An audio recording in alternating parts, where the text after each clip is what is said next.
সম্প্রতি ইরানকে ঘিরে এমন কিছু রহস্যময় ঘটনা সামনে এসেছে যা শুধু মধ্যপ্রাচ্য নয়, পুরো বিশ্বকেই নতুন করে ভাবতে বাধ্য করছে। সবকিছুর শুরু হয় হঠাৎ করেই ভাইরাল হওয়া কিছু ভিডিও থেকে। ভিডিওগুলো প্রকাশ করা হয় ইরানের সরকারি সামরিক গণমাধ্যমে। সেখানে দেখা যায় আলী খামেনেই কয়েকজন শিশুকে সঙ্গে নিয়ে শান্তভাবে নামাজ আদায় করছেন। আল্লাহু আকবার।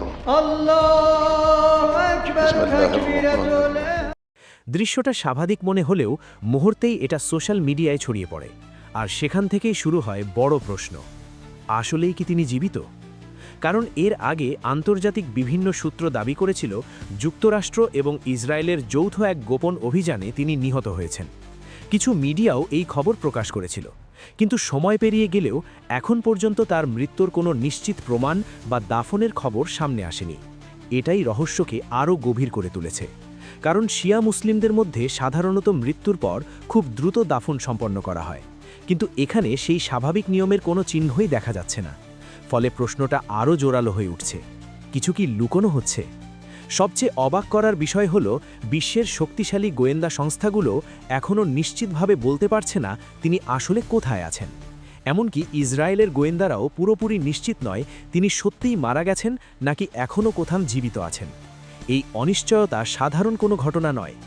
অনেক বিশ্লেষক মনে করছেন হয়তো তিনি এখনও বেঁচে আছেন, তবে প্রকাশ্যে নয়, বরং গোপনে থেকে পুরো পরিস্থিতি নিয়ন্ত্রণ করছেন।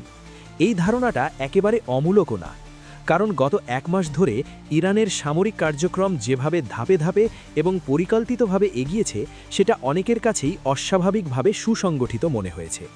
সাধারণত কোনো দেশের সর্বোচ্চ নেতা হঠাৎ অনুপস্থিত হলে সিদ্ধান্ত গ্রহণে কিছুটা বিশৃঙ্খলা দেখা যায়, কিন্তু এখানে দেখা যাচ্ছে ঠিক উল্টো চিত্র।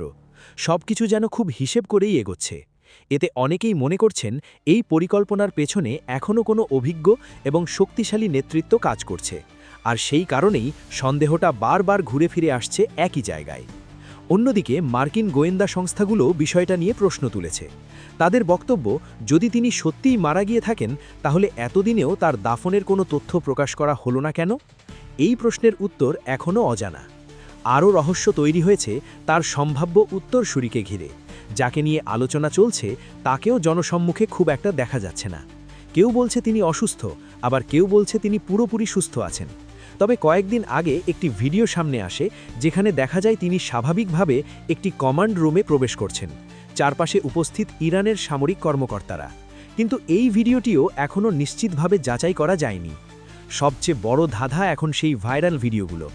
কেউ বলছে এগুলো পুরনো ফুটেজ, আবার কেউ দাবি করছে এগুলো একেবারেই সাম্প্রতিক।